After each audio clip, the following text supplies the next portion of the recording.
श्रीशैलवंशनिजतातनुसिंहसूरेः पादाम्बुजप्रणयिनं तदवाप्तमन्त्रं श्रीमन्नृसिंहगुरुवर्यकृपात्तबोधं श्रीदेवनाथगुरुमात्मगुणाढ्यमीडे श्रीमान् वेङ्कटनाथार्यः कवितार्किककेसरी वेदान्ताचार्यवर्यो मे सन्निधत्तां सदा हृदि। श्रीमते रामानुजाय नमः।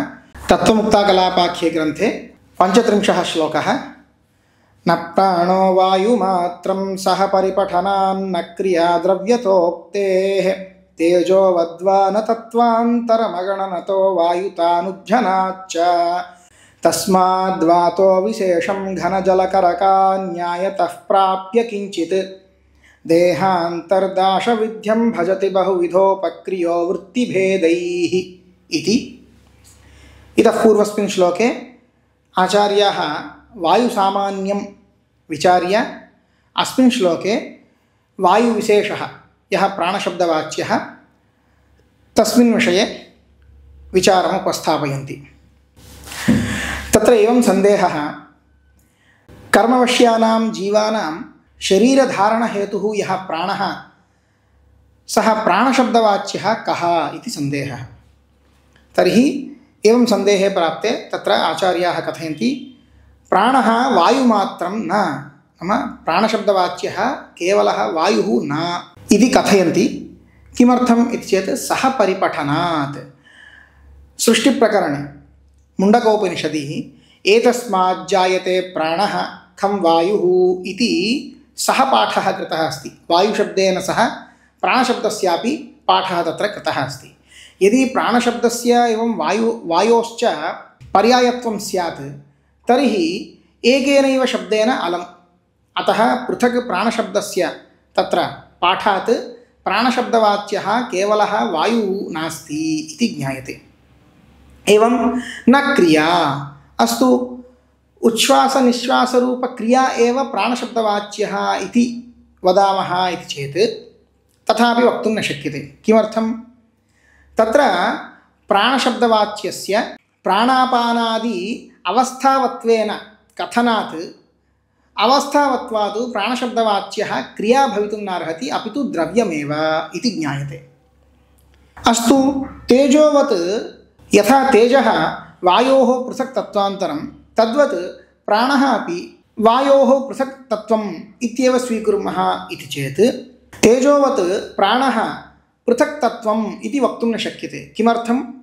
तत्त्वानां परिगणनवेलायां प्राणशब्दस्य पृथक्त्वेन परिगणनं न कृतम्। एवम् अन्यः हेतुः तावत् वायुतानुज्झनाच्च, प्राणशब्दस्य वायुत्वं न त्यक्तं। यत्र कुत्रापि प्राणशब्दस्य प्राणवायुः इत्येव व्यवहारः दृश्यते। अतः प्राणशब्दस्य वायुत्वमपि न त्यक्तम्। एवं तत्त्वपरिगणनवेलायां पृथक्त्वेन तस्य परिगणनमपि न कृतमिति कृत्वा प्राणः तत्त्वान्तरम् इत्यपि वक्तुं न शक्यते। तर्हि प्राणशब्दवाच्यः कः इति चेत् तस्मात् वातः विशेषं घनजलकरकान्यायतः प्राप्य किञ्चित्, तस्मात् उक्तैः पूर्वोक्तैः हेतुभिः वातः विशेषं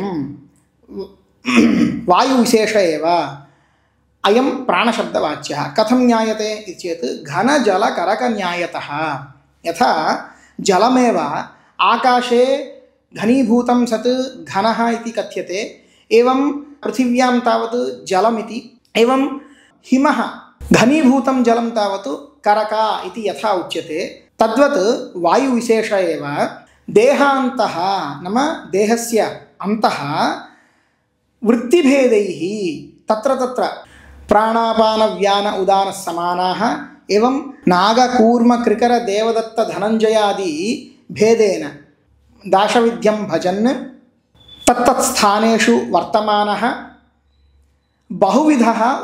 बहुविधोपक्रियः भवति। देहान्तः नाम देहे बहूनि कार्याणि साधयति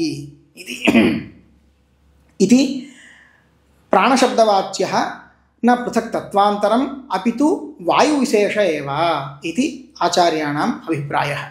తత్వముక్తాకలాపం అనే గ్రంథంలో జడద్రవ్య సరంలో 53వ శ్లోకం, ఇంతకు ముందు శ్లోకంలో వాయు సామాన్యం గురించి విచారం చేసి వాయు విశేషమైనటువంటి ప్రాణశబ్దమును గూర్చి తన యొక్క విచారాన్ని ఉపస్థాపిస్తున్నారు దేశికులు వారు. సకల జీవుల యొక్క శరీరాన్ని ధరింపచేసేది ప్రాణం. అయితే ఈ ప్రాణశబ్దవాచ్యం ఏది అని సందేహం. అయితే ప్రాణశబ్దవాచ్యం కేవలం వాయువు కాజాలదు అని. ఎందుకంటే ముండకోపనిషత్తుల సృష్టి ప్రకరణంలో వాయు శబ్దంతో పాటు ప్రాణశబ్దాన్ని కూడా ఉపనిషత్ చెప్తోంది. ఏతస్మాజ్జాయతే ప్రాణః ఖం వాయు అని. ఒకవేళ వాయువు ప్రాణము ఈ రెండు శబ్దములు పర్యాయములు అన్నట్లయితే ఉపనిషత్తులో సృష్టి ప్రకరణములో ఏదో ఒక శబ్దం చేత వాయువు యొక్క ఉత్పత్తి చెప్పినట్లయితే ప్రాణం యొక్క ఉత్పత్తి కూడా తెలుస్తున్నది కదా. మరి అప్పుడు ప్రాణశబ్దం వాయు శబ్దంతో పాటు చేర్చి అక్కడ ఉపనిషత్తులో ఎందుకు చెప్పబడింది? అందుకు ప్రాణశబ్దమును వేరుగా వాయు శబ్దంతో పాటు చేర్చి చెప్పినందువలన ఈ ప్రాణశబ్దవాచ్యము కేవలం వాయు కాజాలదు అని. సరే, ఈ ఉచ్ఛ్వాస నిశ్వాస క్రియ ఏదైతే ఉందో ఆ క్రియే ప్రాణము అని అనుకుందామంటే ఈ ప్రాణశబ్దవాచ్యము క్రియ అని అనలేము. ఎందుకంటే ప్రాణము ద్రవ్యము అని చెప్పబడింది. ఎలాగా? ద్రవ్యం అంటే అవస్థావత్వం ద్రవ్యం అని ద్రవ్య లక్షణం. ఈ ప్రాణం కూడా ద్రవ్యం. అవస్థ ఉందా దీనికి అంటే దేహంలో ఈ ఒకే ప్రాణము అపానాది భిన్నములైన అవస్థలను కలిగి ఉన్నది కాబట్టి అవస్థలను కలిగి ఉన్నది కాబట్టి ఇది క్రియ కాజాలదు కానీ ద్రవ్యము. సరే, ఈ ప్రాణము తేజస్సు ఎలా అయితే వాయువు కంటే పృథక్తత్వమో వేరే తత్వమో అలాగే ఈ ప్రాణం కూడా వాయువు కంటే వేరే తత్వం అని అంగీకరిద్దామా అంటే అలా కూడా చెప్పడానికి వీల్లేదు. ఎందుకు? పృథక్ తత్వం అని చెప్పడానికి వీల్లేదు. ఎందుకు అంటే తత్వాంతర అగణనత, తత్వముల గణన సమయంలో ప్రాణం అనేది వేరే తత్వం అంటే పృథక్ తత్వం అని ఎక్కడ ఉపనిషత్తులో మనకి కనిపించట్లేదు. రెండవది వాయుతానుజ్జనాచ్చ, ఈ ప్రాణం అనే తత్వం వాయువు కంటే వేరు అని చెప్పడానికి హేతువు లేదు. ఎందుకు? ఎక్కడైనా కూడా ఈ ప్రాణము వాయుతత్వం అనే తెలుస్తోంది. ఎలాగా? ప్రాణవాయు అని వ్యవహారం తెలుస్తోంది. అందుకే వాయుత్వం అంటే వాయు సంబంధం దీనికి ఎక్కడా లేకుండా పోలేదు. అందుకు ఈ ప్రాణం అనేది వాయువు కంటే వేరే తత్వం అని కూడా చెప్పడానికి వీలు లేదు.